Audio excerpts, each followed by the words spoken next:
Evo, pozdrav svima koji prate moje avanture s Kaftrijom. Danas je 6. dan praktički od početka uzimanja same terapije. Dobro se osjećam. Nisam danas ništa bio fizički aktivan iz razloga jer me noga ubija. Doslovno stopalo me od ranog jutra boli do te mjere da jedva stojim na nogi.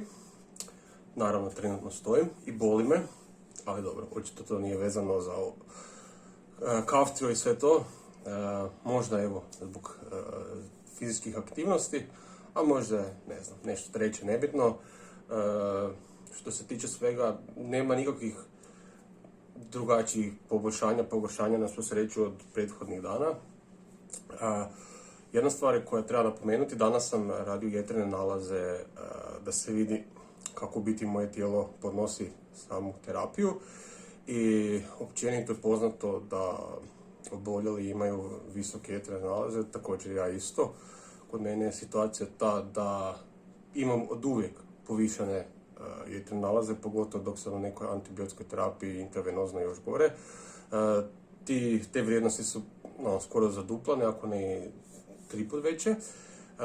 S obzirom da tako isto nemam niti žuč, onda i samim time još veće vrijednosti su.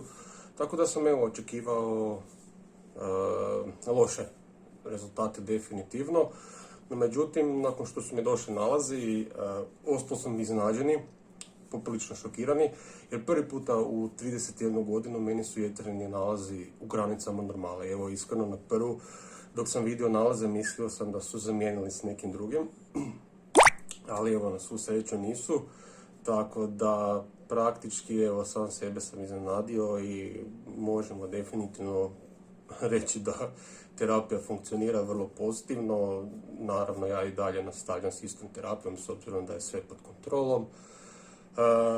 To je to. Snimim vam još sutra svojih tjedan dana. Sutra mi je 7. dan. I u biti onda neću svaki dan snimati jer nemam više ništa previše za reći. Eventualno nakon sljedećeg tjedna.